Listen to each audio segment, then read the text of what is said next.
Before we crack open tonight's cursed can of content, I just want to say a big thank you to all our subscribers, and an extra sinister shout out to the loyal members of the Sinister Elite. You legends help keep the darkness alive. If you're enjoying the stories and want to take it a step further, hit that like button, make sure you're subscribed, and consider joining the Sinister Elite by clicking that join button below. Members get access to creepy custom emojis and exclusive Sinister Elite badges that level up the longer you survive with us. It's like loyalty, but spookier. All right, lights off, headphones in, and let's summon something we'll all regret.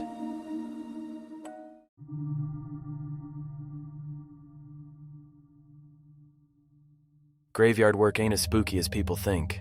It's mostly just cold and boring. I took the job because my cousin Brad said it was easy money and that I could listen to podcasts all night while watching raccoons fight over Wendy's wrappers. I didn't expect benefits or anything glamorous, just solitude, a decent paycheck, and a place to smoke in peace without getting HR complaints. The cemetery is called Hickory Hollow Memorial Park, but everybody around here calls it The Hollow. It sits on the edge of town between a failing antique mall and the woods where all the teenagers go to vape and make out. I'm on night shift, 10 p.m. to 6 a.m.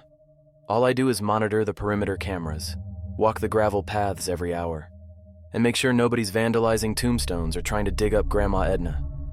They gave me a tiny building with a space heater, a busted vending machine, and a chair that sounds like it's dying every time I lean back. I've been here 3 weeks, 3 boring, cold, podcast-filled weeks, until last night. That's when Mr. Granger, the manager, called me in early and handed me a laminated paper with bold red letters at the top. Night Protocol, strict rule for survival. I laughed and said, "What is this, a Goosebumps audition?" Granger didn't smile. He just looked at me like a man who hadn't slept in years. His hands shook slightly when he handed me the paper. The rule was simple. Just one line. If someone knocks from inside a coffin, do not answer. No matter what they say, no matter who they sound like. I stared at him.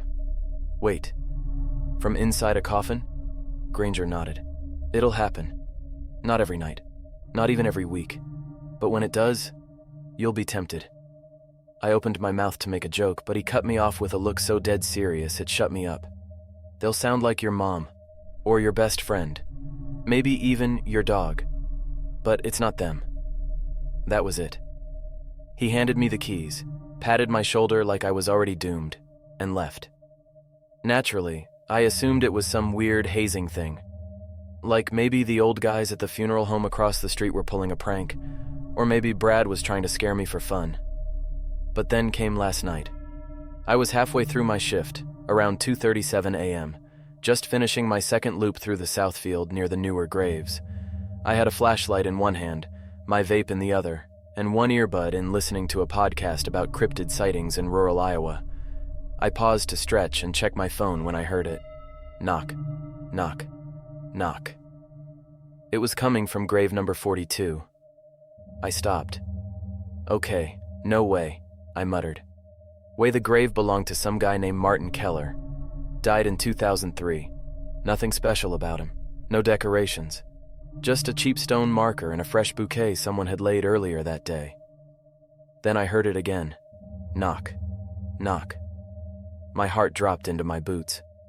I slowly approached the grave, light trembling across the granite. I got on one knee and listened.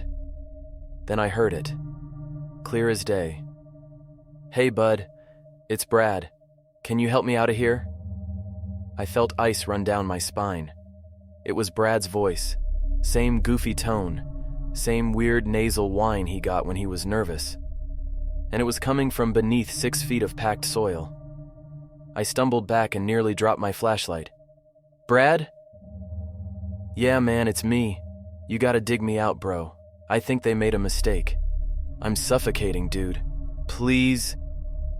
I bolted, ran like hell back to the building, slammed the door, locked it, and sat shaking in my squeaky chair while my vape burned out in my pocket. I didn't sleep, didn't check the cameras, just stared at that laminated rule taped to the wall until the sun came up. This morning I called Brad. He answered, groggy, alive. "Dude," I said, "tell me where you are." My apartment. Why? I didn't answer. I just cried. I don't know what the hell is out there, but it sounded just like him. It knew things about us, inside jokes, memories from when we were kids, and it knocked like it had fingers. Real ones. Tonight's another shift. And I've got a bad feeling grave number 42 isn't done yet. I got back to Hickory Hollow just before 10 p.m., parked under the busted floodlight near the front gate, and sat in my car for a minute listening to the engine tick. I didn't want to go in, not after last night. I even debated calling off, but Brad said, "Dude, it's probably just stress. You vape like it's oxygen and eat gas station burritos. That's not a brain-friendly diet." He wasn't wrong, but also, screw him. He didn't hear himself begging to be dug up from under grave number 42. By 10:05 p.m., I finally pulled on my reflective jacket, grabbed the flashlight, and headed toward the little office shack. I didn't bother locking my car. If something wanted to steal my 2006 Nissan with one working speaker and a haunted vape pen collection, I'd say go for it. Granger was long gone, of course. He always clocks out before dark. Can't say I blame him now. The night was colder than usual. There was a weird silence over the cemetery, too. No crickets, no breeze, not even the distant whoop of drunk teenagers chucking beer cans into the woods. Just cold, heavy stillness. I flicked on my flashlight and did the usual loop. North Path first, rows of old stones leaning like bad teeth under the moonlight. Then West Field, mostly newer graves, including grave number 42. I didn't get close this time, just scanned it from a distance. No fresh dirt, no flowers tonight, no sound. Good. At 12:15 a.m., I took a break in the shack and microwaved one of those burritos Brad roasted me for. It smelled like regret and beef-scented cardboard. As I chewed, I kept looking at the laminated rule on the wall. Do not answer. I wondered who wrote it, who first heard the knock. And more importantly, what happens if you do answer? At 1:03 a.m., the knocking came again. Not from the south this time. It was coming from the north field. Old graves. The ones nobody visits anymore. Veterans, farmers, a woman named Esther who supposedly poisoned her entire quilting circle. Those stones were so eroded half the names were just mossy question marks. I froze. The knock was softer this time, like someone tapping gently on wood. 3 knocks, then silence. I stayed rooted in the gravel, flashlight shaking, breath clouding. Then a voice floated up. "Son? You out here?" "It's Dad. I don't know how I got here, buddy." I nearly vomited. My dad's been dead for 4 years. Cancer took him slow. I watched it happen. I buried him myself. That voice sounded just like him. The deep rasp. The way he used to say buddy when he was trying not to cry. I fell to my knees right there in the dirt. But I didn't answer. I covered my ears and whispered to myself, "That's not him. That's not him." The voice kept going. "They made a mistake, son. I'm so cold down here. Please, just talk to me, please." I bolted again. Same routine. Locked myself in the shack, turned off the lights, crawled under the desk, and cried into my Taco Bell hoodie like a 5-year-old hiding from the boogeyman. At 3 a.m., the knocking stopped. By 4 a.m., I heard birds again. When the sun came up, I went to the north field. There was no disturbed earth, no footprints, just grave after grave leaning toward the east like tired old men, their names long gone. My dad's grave is not in this cemetery. So how the hell did that voice know what he sounded like?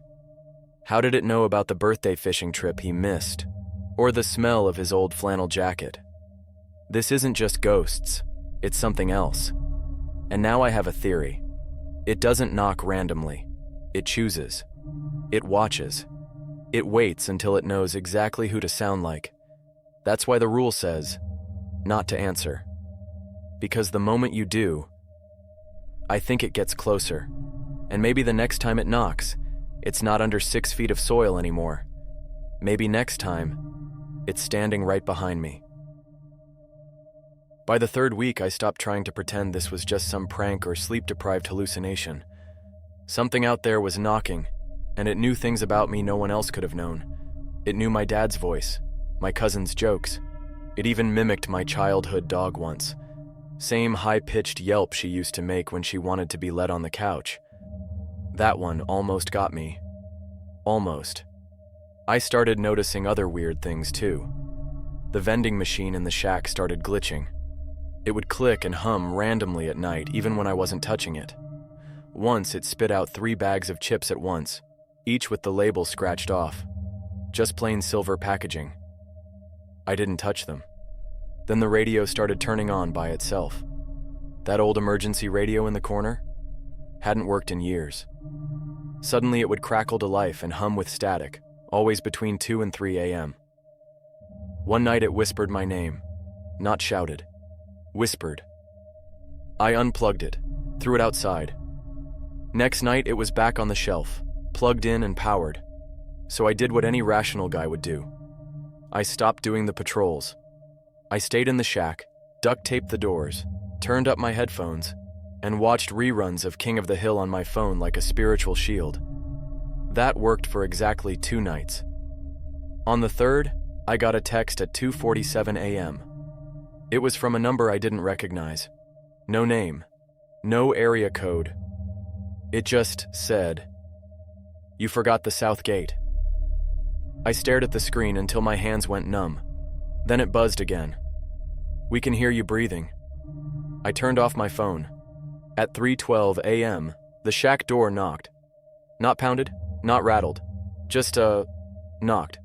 Like a polite visitor. I didn't move. Didn't breathe. Didn't speak. Then came the voice. "It's Brad. Let me in, man. I forgot my keys." I didn't answer. Then another voice. "It's Dad. It's cold. Please. I don't want to be alone anymore." Still didn't answer. Then, "It's you." That one got me. Because it was me. Perfectly. Same nervous breath, same rhythm. Even coughed like I do when I'm vaping too hard. It was like someone took a recording of my soul and played it through a dirt-covered megaphone. "You left the back window unlocked," the voice whispered. "I'm already inside." I screamed and swung the flashlight like a weapon, bashing every corner of the shack. Nothing. No one. The window was locked. But I swear, I heard my own laughter in the dark outside.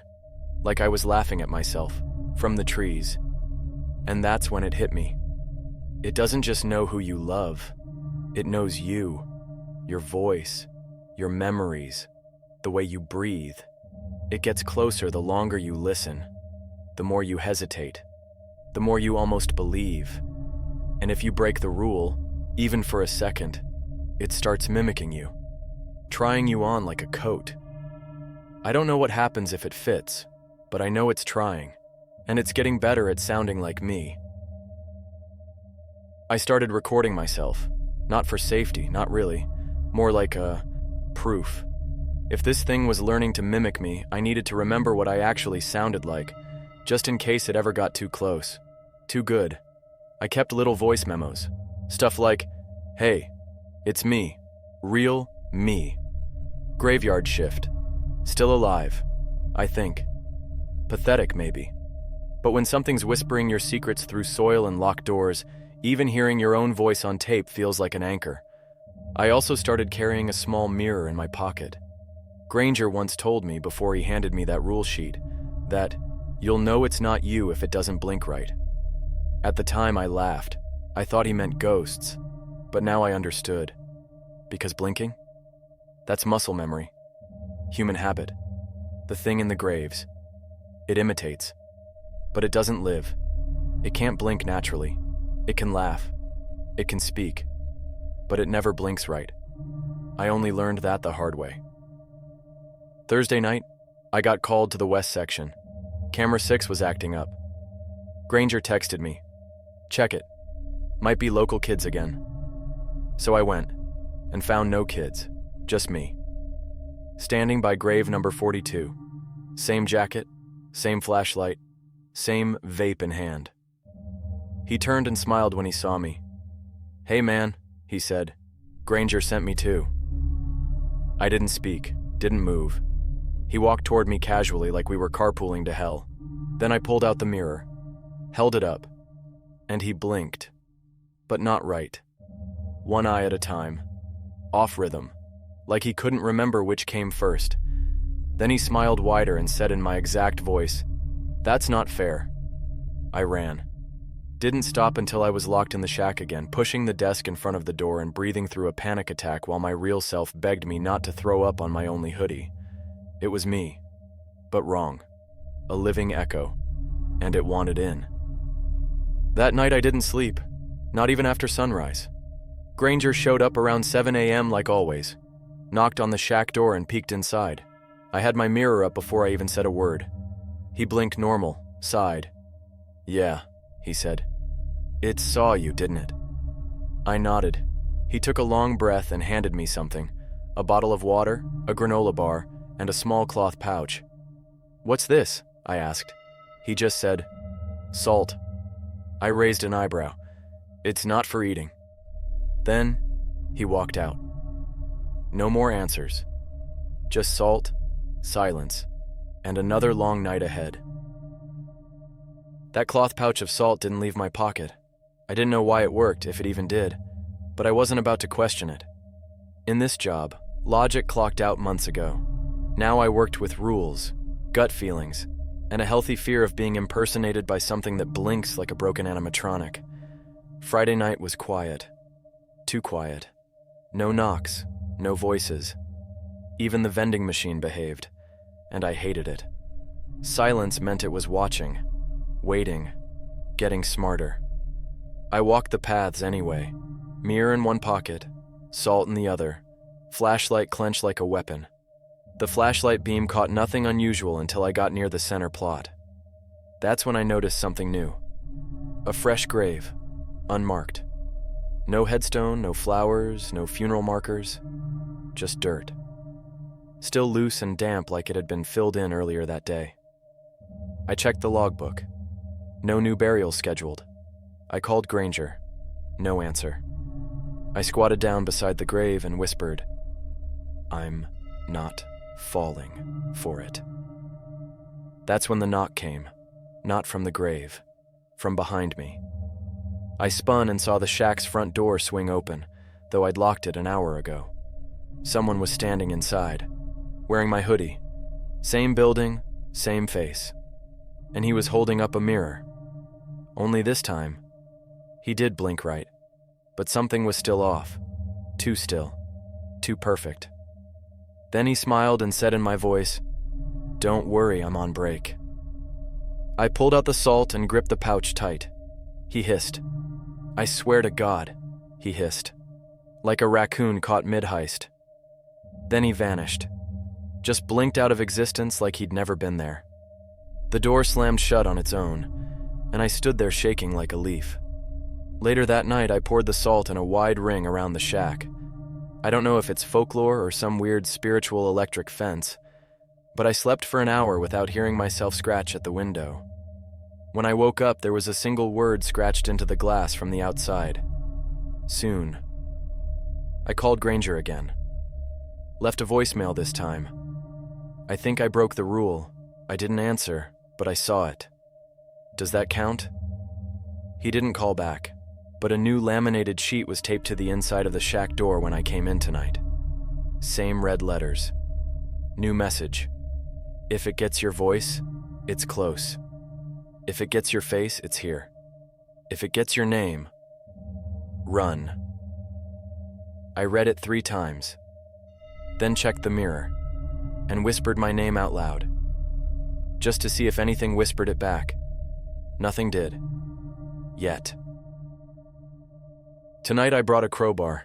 Not for ghosts, not for pranksters, for the coffins, because something's been knocking every night for the last 3 shifts, and I'm done pretending I'm not curious, or scared, or both. I just need to know what's really down there. If it's real. If it's alive. I parked the Altima near the shed and made my rounds early. No knocks yet.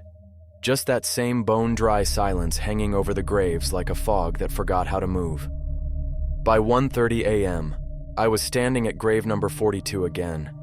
Martin Keller's resting place, Only now it had new dirt.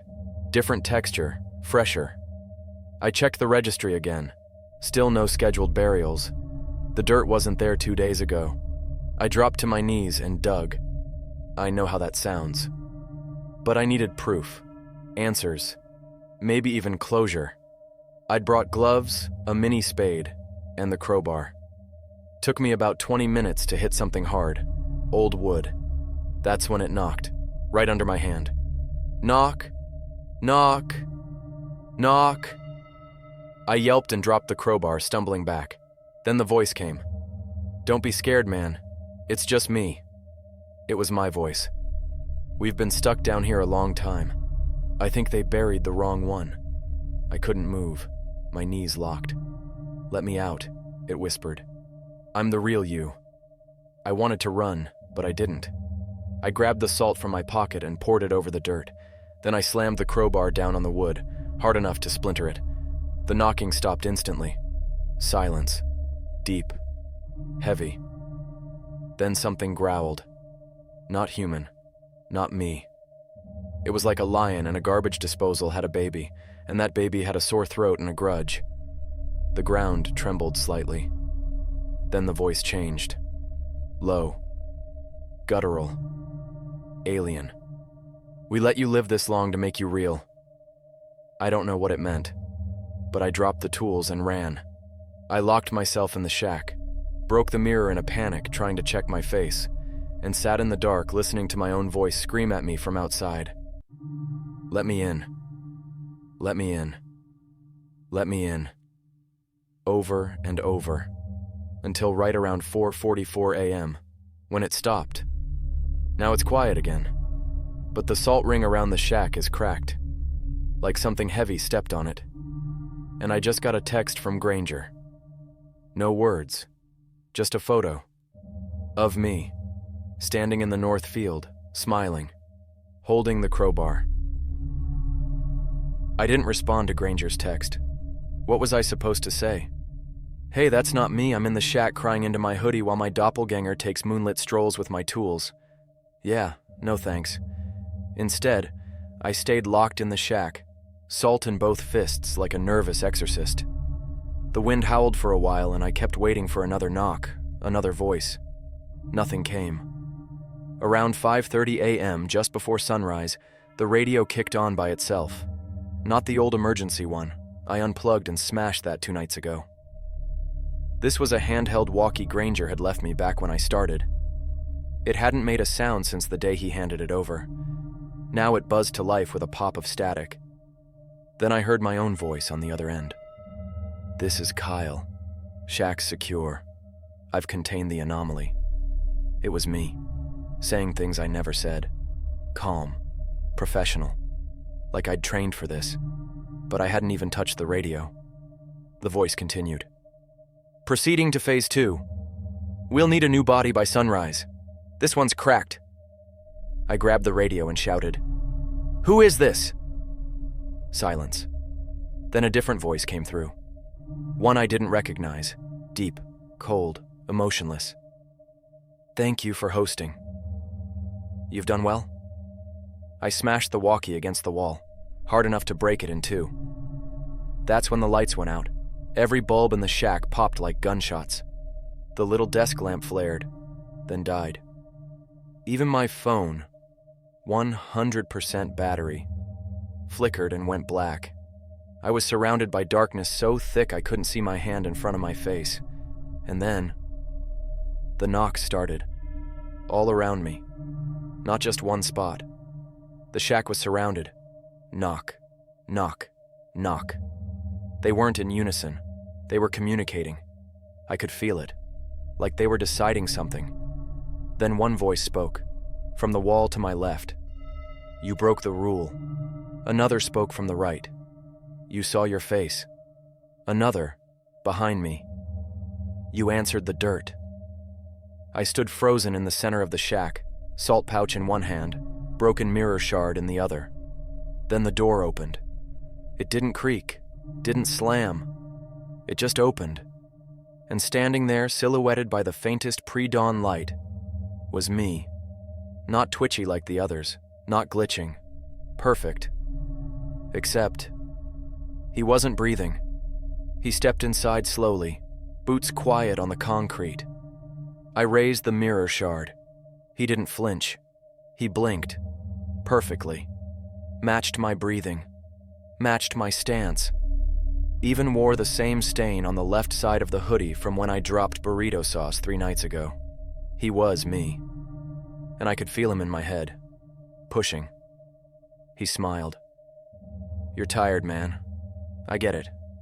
You just wanted easy money, a few quiet nights. But you're in the ground now. Let me take it from here." I didn't speak. Didn't move.